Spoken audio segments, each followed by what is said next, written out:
Here we are in section 5-3, exercises 1 through 8.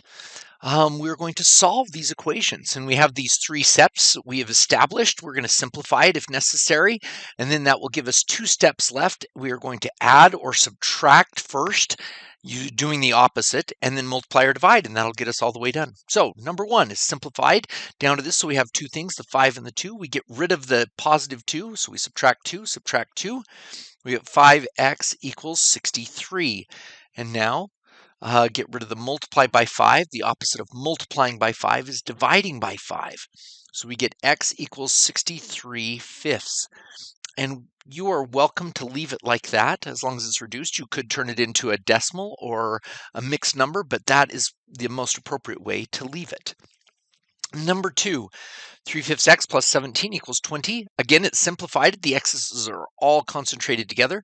So subtract 17 from both sides, and we get 3/5 x equals 3.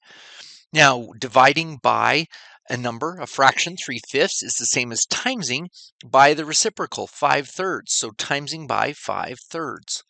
So the 5 cancels, the 3 cancels, and that's why it's the multiplicative inverse. 3 times 5/3, that's 3 over 1. The 3's cancel, and we get 5. Now note that we could have done that one in 2 steps. We could have times both sides by 5 and made it 15, and then divide by 3 to get 5. Number 3, get rid of the addition subtraction. So add 17 to both sides, add 17 here, and we get negative 7m equals -1. And now it may be tempting to add 7 to both sides, but that's not how the 7 and the m are attached. For the -7, it's attached by multiplication. So we undo that with division. So divide by a -7, so m equals 1/7. Good. Next one, number 4. 3/7 t plus 1 equals -11. So we subtract 1, subtract 1. We get 3/7 t equals, now -11 minus 1, they're both negative. And so that goes further into the negatives, and that's a -12.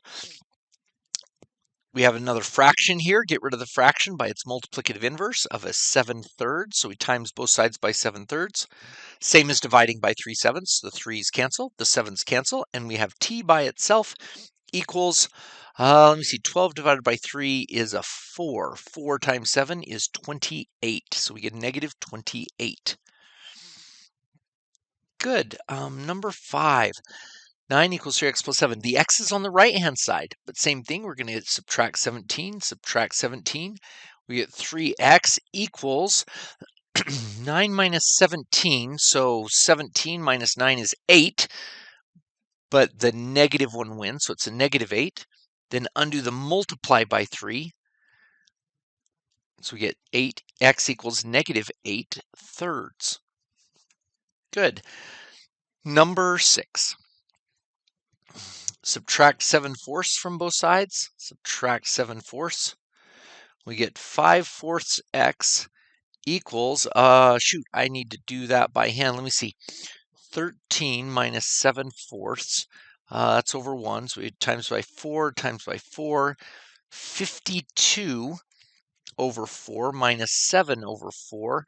That's going to equal 45 over 4.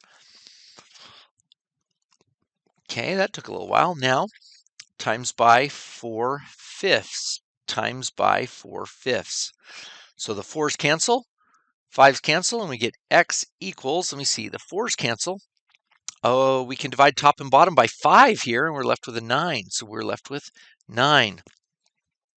Good. Number 7. Ooh, we need to simplify these as much as we can. 8t plus 3t is 11t plus 14t is 25t minus 17 equals -17. So add 17 to both sides. We get 25t equals 0. Divide by 25. Divide by 25. Or you could see this, 25 times what equals 0? Yeah, t is going to equal 0. All right, number 8.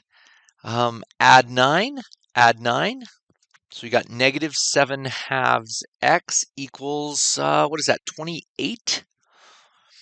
So times by a negative 2/7. Again, that's dividing by negative 7/2. We divide fractions by timesing by their reciprocal. So times by 2/7, negative 2/7. Cancel, cancel, cancel, cancel. Negative, negative is a positive, so we get x equals.